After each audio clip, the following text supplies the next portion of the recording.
ঋণ করে কোরবানি দেওয়া। এখানে একটা প্রশ্ন আসছে, ঋণ থাকাকালীন সময় ঋণ পরিশোধ করা উত্তম নাকি কুরবানি দেওয়া উত্তম? ধার করে কুরবানি করার তার উপরে ওয়াজিব না, ঋণ করে কোরবানি করা। ঋণ যদি থাকে ঋণ পরিশোধ করার পরে আপনার সামর্থ্য।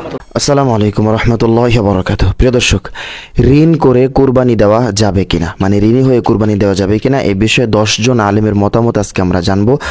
অবশ্যই আজকের ভিডিওটা একটু না টেনে সম্পূর্ণ ভিডিওটি মনোযোগ সহকারে শেষ পর্যন্ত দেখবেন। প্রিয় দর্শক, প্রথমে আমরা জানবো মুফতি আমির হামজা সাহেব কি বলেছে, তারপরে আমরা জানবো আবুল বাশার সাহেব কি বলেছেন, 3 নম্বরে মুজাফফর বিন মোহসেন সাহেব কি বলেছেন সেটা আমরা শুনবো, 4 নম্বরে আব্দুর রাজ্জাক বিন ইউসুফ সাহেব কি বলেছেন সেটা আমরা শুনবো, 5 নম্বরে মতিউর রহমান মাদানী সাহেব তিনি কি বলেছেন তার বক্তব্যগুলো আমরা আজকে আপনাদের সাথে শেয়ার করব, 6 নম্বরে শেখ আহমদুল্লাহ সাহেব কি বলেছেন তার বক্তব্যগুলো আপনাদের সাথে শেয়ার করব, 7 নম্বরে আরিফ বিন হাবিব সাহেব কি বলেছেন সেই বক্তব্য আপনাদের সাথে শেয়ার করব, 8 নম্বরে মনসুর কাসিমি সাহেবের বক্তব্য আপনাদের সাথে শেয়ার করব, 9 নম্বরে কাজী ইব্রাহিম সাহেবের বক্তব্য শেয়ার করব, 10 নম্বরে হচ্ছে মিজানুর রহমান আজহারী সাহেবের বক্তব্য আপনাদের সাথে শেয়ার করব। অবশ্যই মিজানুর রহমান আজহারী সাহেবের বক্তব্যগুলো আপনারা শুনে যাবেন, শেষ পর্যন্ত দেখবেন। শেষ পর্যন্ত দেখলে আপনারা সবকিছু বিস্তারিত বুঝতে পারবেন যে ঋণ হয়ে কুরবানি দেওয়া যাবে কিনা, টাকা ধার করে বা কারোর থেকে টাকা নিয়ে ঋণী হয়ে কুরবানি দেওয়া যাবে কিনা, এই বিষয়ে 10 জন আলেমের মতামত আপনাদের সাথে শেয়ার করব।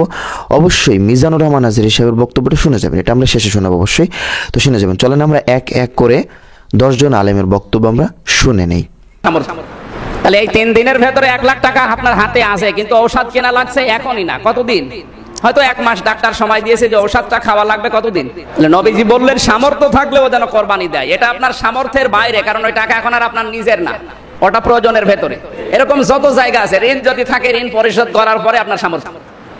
তাহলে বুঝলাম আমরা ব্যক্তিগত চাহিদা, ঋণ এবং যে সমস্ত বিপদগুলো এসে গেছে অলরেডি, আমি জানেন এই বিপদগুলো মুক্ত হওয়ার যে খরচ আপনার কাছে আছে এগুলো বাদ দিয়ে দিন। তাহলে 1 লাখ টাকা ঔষধ কিনতে বাদ দিলে কয় টাকা থাকে?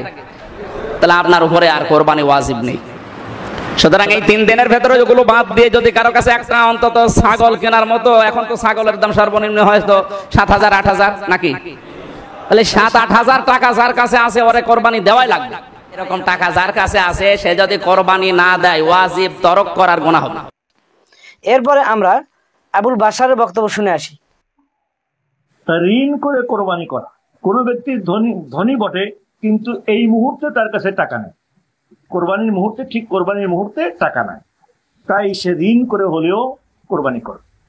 তবে মনে রাখতে হবে সুদে টাকা নিয়ে ঋণ করে কোরবানি করা যাবে না। এরপরে আমরা শেখ মুজাফফর বিন মোহসেনের বক্তব্য শুনে আসি। যদি ধারটা ঋণটা পরিশোধ করার সামর্থ্য তার থাকে তাহলে ওই ব্যক্তি সাময়িক ধার নিয়ে কুরবানি করতে পারবে।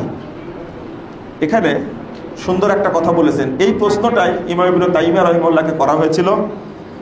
তিনি উত্তর দিচ্ছেন 26 নম্বর ফতোয়া, মাজমুয়া ফতোয়া 26 নম্বর খণ্ডের 305 পৃষ্ঠা।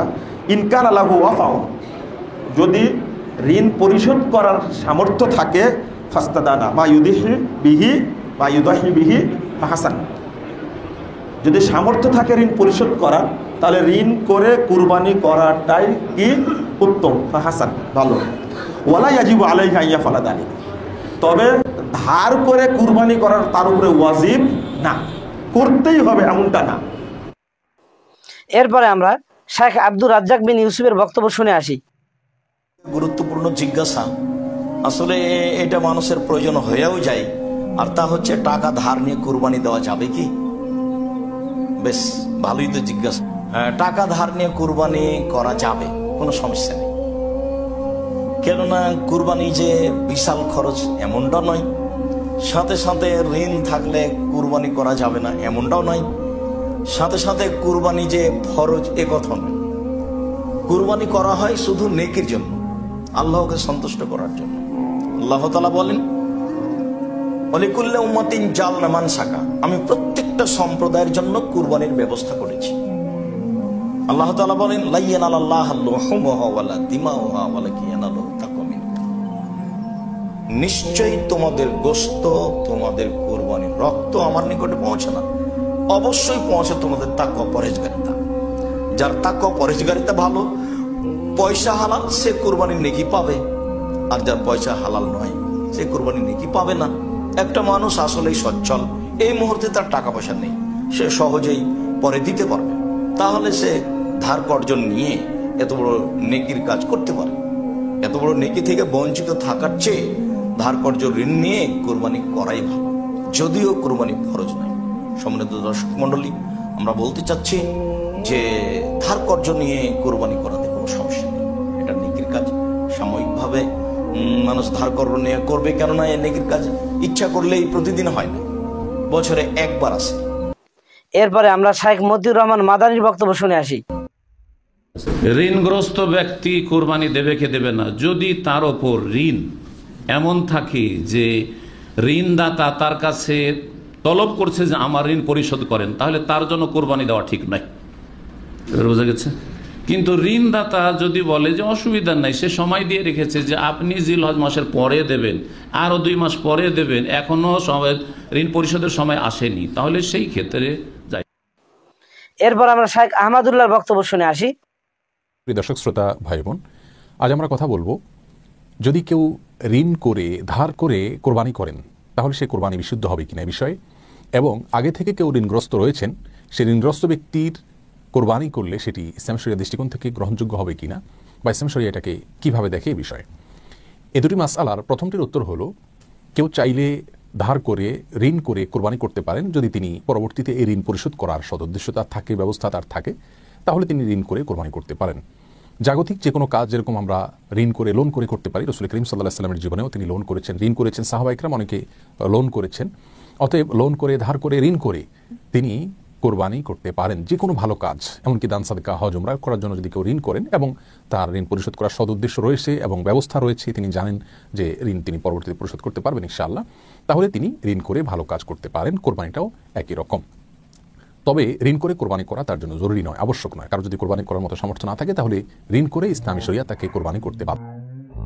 আর দ্বিতীয় মাসআলার উত্তর হলো, ঋণগ্রস্ত ব্যক্তি যদি কোরবানি না করে ঋণ পরিশোধ করলে তার ঋণ কমে, অর্থাৎ ঋণ পরিশোধ করার বিষয়টিকে তিনি যদি অগ্রাধিকার দেন তাহলে সেটি তার জন্য উত্তম হবে, এ বিষয়ে কারো কোনো দ্বিমত নেই। আর ঋণ থাকা অবস্থায় যদি তিনি কোরবানি করেন তাহলে সেটি তার জন্য সঠিক হবে কিনা, এর উত্তর হলো, ঋণ 2 প্রকার। কিছু ঋণ আছে যেগুলো দাইনে মুআজ্জাল বলা হয় ইসলামী শরিয়ার পরিভাষাতে, ফিকহের পরিভাষায়, অর্থাৎ যে ঋণটি খুব দ্রুত পরিশোধ করার জন্য প্রেশার রয়েছে বা প্রাপকের দাবি রয়েছে, সেক্ষেত্রে এ ধরনের ঋণকে খুব দ্রুত শোধ করার স্বার্থে কোরবানি না করে ঋণ পরিশোধ করতে হবে।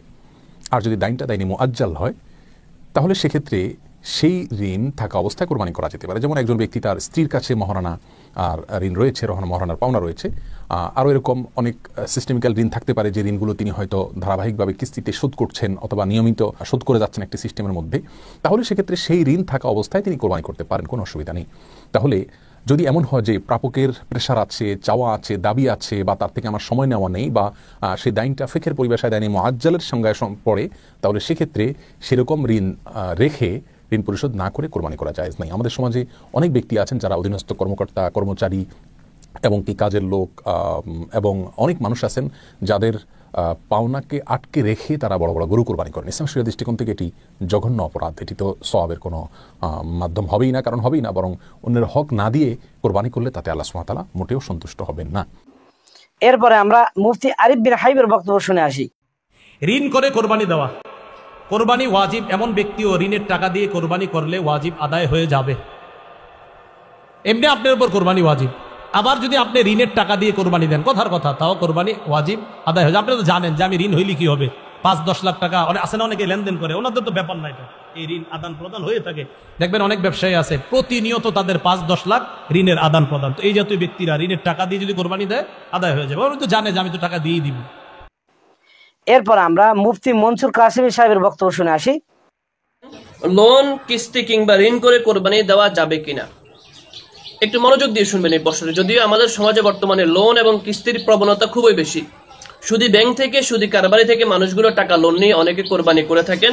এখন এই ক্ষেত্রে মাসালা হলো, করণীয় হলো যে আসলে যারা সুদে টাকা নেয় কিংবা টাকা দেয় এদের কোরবানি হবে কিনা।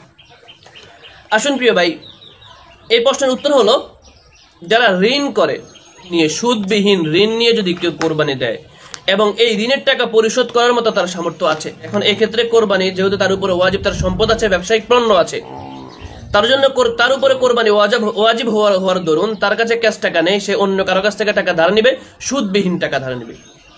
এবং এই ঋণ দেওয়ার মতো তার সামর্থ্য আছে, সে কোরবানি করতে পারবে ঋণের টাকা নিয়ে।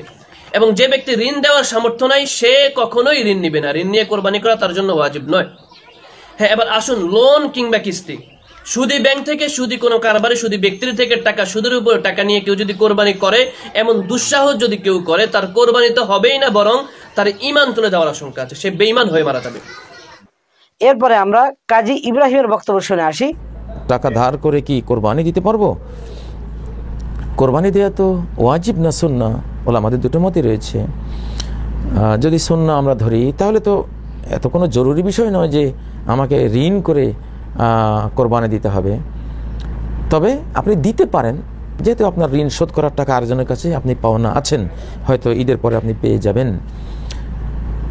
মান ওয়াজাদা সাআতান ফালাম ইউদাহি ফালা ইয়াকরাবান্না মুসাল্লানা, যে ব্যক্তির সামর্থ্য আছে অথচ সে কোরবানি করলো না, সে আমাদের মুসাল্লা ঈদগাহের কাছে যাতে না আসে। হাদিসটি মওকুফ, সাহাবীর বর্ণনা, সহিহ বর্ণনা, কিন্তু হাদিসে মওকুফ। মওকুফ হলেও এটি মারফু হাদিস বা রাসূলুল্লাহ সাল্লাল্লাহু আলাইহি ওয়াসাল্লামের হাদিসের হুকুম রাখে, যেহেতু এমন বিধানের কথা, এমন উক্তি একজন সাহাবী সাধারণত করবেন না, নবীজি সাল্লাল্লাহু আলাইহি ওয়াসাল্লাম থেকে।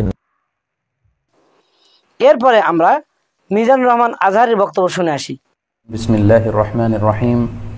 লা ইয়ানালাল্লাহু লুহুমুহা ওয়ালা দিমাউহা ওয়ালাকিন ইয়ানালুহুত তাকওয়া মিনকুম। সাদাকাল্লাহুল আযীম। নাহারে 10 জিলহজে পশুর কুরবানি দিয়ে সে পশুর রক্ত প্রবাহিত করে দেওয়ার চেয়ে শ্রেষ্ঠ কোনো আমল আল্লাহর কাছে হতে পারে না, এর চেয়ে কোনো প্রিয় আমল আল্লাহর কাছে নেই। তার মানে কুরবানির দিনে সবচাইতে প্রিয় আমল, আল্লাহর কাছে পছন্দনীয় আমল হচ্ছে কুরবানি করা। তাই আমাদের যাদের সাধ্য আছে আমরা যেন বেশি বেশি কুরবানি করি। সম্মানিত শুধু আমরা জানি যে এই কুরবানিকে আল্লাহ তাআলা আমাদের উপর আবশ্যক করেছেন।